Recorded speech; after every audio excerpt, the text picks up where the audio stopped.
Sveiciens visiem! Šeit Signe no Meža ekspertiem. Parādīšu jums, kā tad ieslēgties EPS sistēmā un pievienot projektiņu. Saņēmuši no Valsts meža dienesta atbildi uz mūsu gatavoto MAIPS meža apsaimniekošanas un atbalsta intervenču plānu. Nākošais pēdējais solis ir EPS sistēmā pievienot šo dokumentu un aizpildīt visas sadaļas. Zinām, tad mēs šobrīd esam reģistrējušies.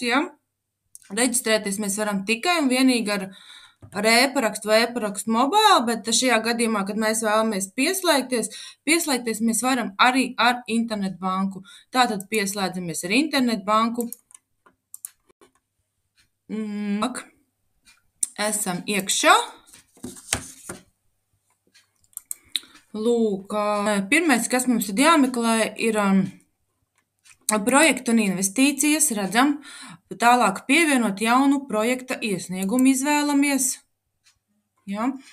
Mūsu gadījumā mēs ņemam šo te LA7. Tā te ir 3 veidi, ko šobrīd mēs varam darīt ar Eiropas projektiem, bet šajā gadījumā Meža eksperti palīdz un informē tieši par jaunu augu kopšanu. Tie būs 7, rekur 12, ieguldījumi meža retināšanā, spiežam virsū. Aizpildām informāciju par sevi, jaunu augu kopšanu, projektu nosaukumu, spiežam saglabāt. Tālāk, kas mums ir projekta īstenošanas vieta? Protams, kad atšķirsies, dzīvojamies varbūt pilsētā, mežs ir, norādīsim šeit meža atrašanās vietu. Saglabāt un turpināt. Saistītie uzņēmumi nē, spiežam nē. Piemēram, mums ir 10 hektāri. Ar citu personu kopīpašnieki mūsu gadījumā, piemēram, nav. Citreiz ir, tad rakstam lauksaimniecības zemi, tur krūmi kāda apkārt, tad 1 hektārs. Nē. Vai mums kāds certifikāts meža apsaimniekošanas noteikti, ka nebūs, ir, tad atbildam. Un tad ir 2 punktiņi jāliekam ķeksīt, ja mums ir augstākā izglītība par mežsaimniecību. Ja mēs šeit ieķeksēsim, tad atceramies, ka pēdējā sadaļā, kur būs jāielādē dokumentācija, tur arī dokuments būs jāielādē šis izglītības apliecinošais. Un šeit, ja mums ir kādi kursi, arī spiežam nē. Tālāk mēs spiežam pogu saglabāt un turpināt. Spiežam vienkārši jaunu augu kopšanu. Tāds plusiņš, skatāmies cītīgi, vadam iekšā nosaukumu, kadastra numuru vadam galveno, jo zem viena kadastra numuru var būt vairākas zemes vienības apakšā. Šajās vietiņā tad ievedam to numuriņu, kas ir no Valsts meža dienesta tajā atbildītē. Un tālāk ieķeksējam prioritārais kadastrs, tātad B3.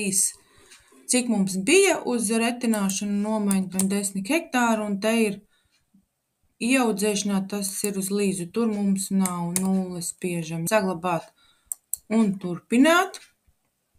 Vēlamies zem bultiņas meža retināšana, platība, cik mums ir 10 hektāri. Un tad ļoti svarīgs moments, šo summu, kas ir šeit, mēs iekopējam šeit. Tad termiņu varam, piemēram, ielikt janvāra, kur 2025. gads. Tālāk spiežam saglabāt un turpināt. Mēs izvēlamies meža nomaiņai apakšējo ķeksīti, liekam iekšā. Un šeit mums ir jāsapilda sev punktu. Lai mēs esam atbilstoši pretendenti, mums minimālais punktu skaits ir 3. Tad, ja mēs spiežam 4. un 5. sadaļu, mums vienkārši pieder mežs līdz 50 hektāriem. Maksimālais punktu skaits ir 15, mēs rakstam 15, 10 hektāriem ir 30, maksimālais punktu skaits jau mums sasniedz 45, mēs rādamies kā atbilstoši.